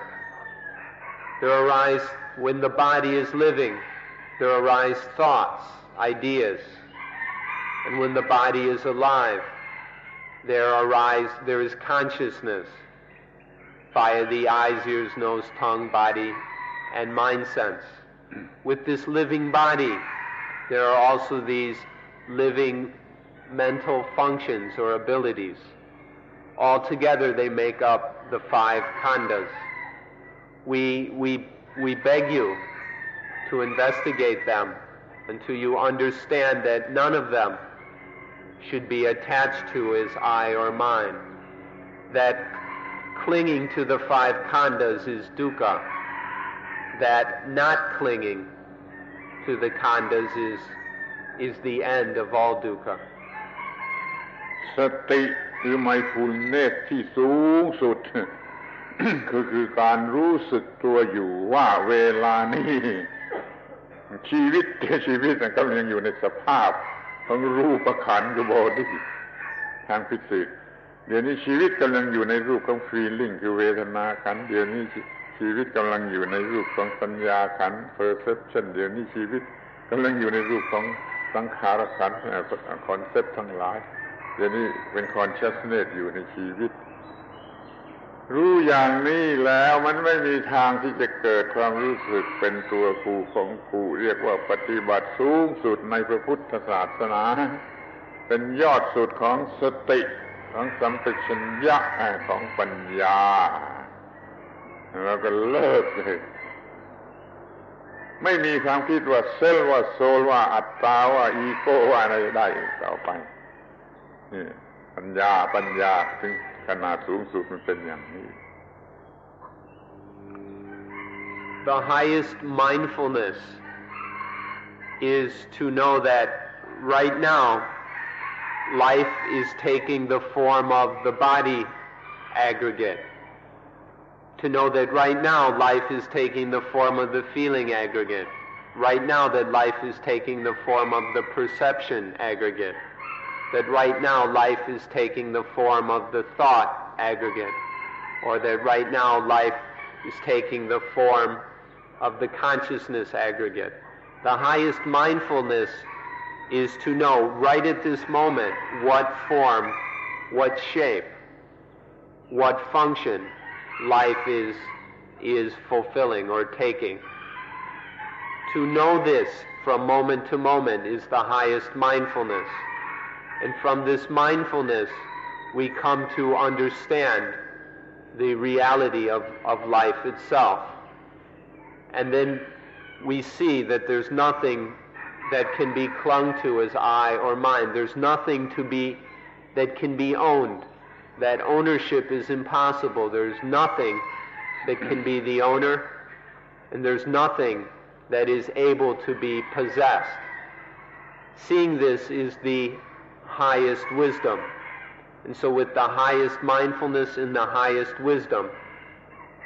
we are free of all biting, of all suffering. เดี๋ยวนี้มีความรู้สูงสุดว่าชีวิตไม่ใช่ตัวกูชีวิตเป็นเพียงนามรูปกายใจหรือชีวิตเป็นเพียงขันธ์ทั้งห้าไม่มีตัวกูไม่มีตัวกูเนี่ยก็หมดปัญหาไม่มีชีวิตที่จะเป็นตัวกูก็ไม่มีชีวิตจะกัดชีวิตเราก็มีชีวิตชนิดที่หลุดพ้นจากความทุกข์จากปัญหาทั้งปวงเรื่องก็จบขอยุติการบรรยายในวันนี้ So the highest mindfulness and wisdom is knowing that life is not ego. Knowing that there's just this life happening naturally, or that there's just body and mind, or just the five khandhas. But none of it is ego, none of it is self or soul. Realizing that there's just life, and none of it is I or mine, self, ego, soul, spirit, Atman, or whatever you want to call it.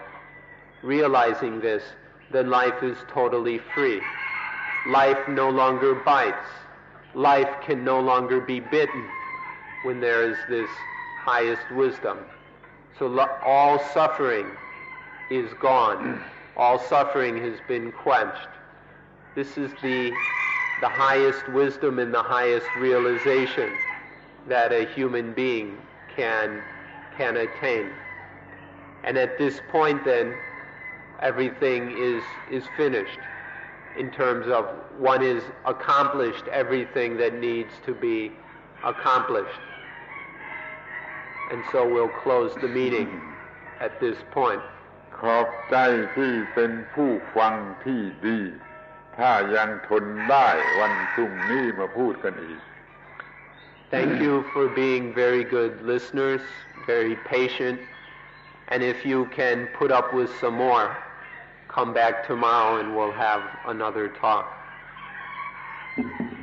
ปิดประชุม That's all for today.